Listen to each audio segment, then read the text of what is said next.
First and foremost, to everyone who entered, I think it is very brave and it is amazing of you to take up entering the PRISMS 2017. So first and foremost, congratulations on that. It's a process that takes a lot of time, it takes a lot of courage to do this. And I think we really need to congratulate everyone that had that courage to do that and actually to showcase their work amongst their peers. The caliber of the entries this year was absolutely superb. In fact, we've had such a difficult time looking at the campaign of the year. The factors that we look at predominantly focus on creative, but the majority ends up being on impact creation, value creation.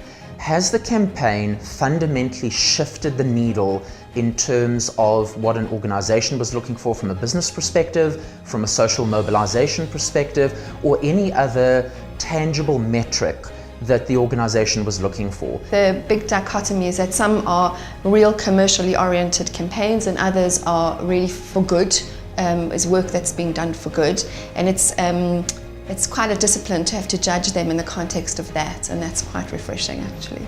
Entries that were actually taking a lot of risks and doing some very brave things and representing a lot of the conversations that South Africa are having about social issues.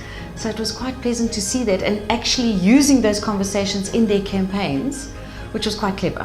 We've been speaking about bravery for many years, but bravery is not enough. You actually need to be fearless in your resolve to achieve a specific objective. And these 5 that have come through today have had that. And it's been they've come across so passionately about what they wanted to achieve with these campaigns, and that is why they've made it. The majority of the campaigns did concentrate on research, and we got some very nice key insights. And we also had a really good demonstration of creativity.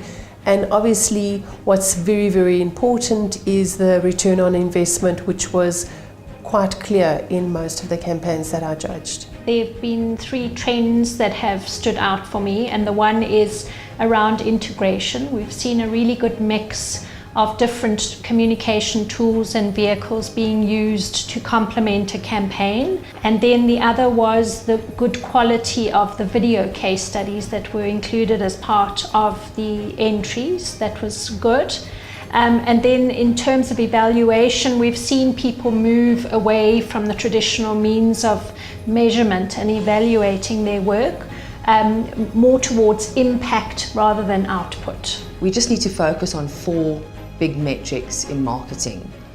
The first is, what is the return on effort? How much you put in and how much you got out. That's the first one.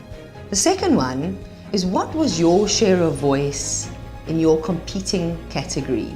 That could have been over a month, over 6 months, preferably over a year. The third and the most obvious is top line growth.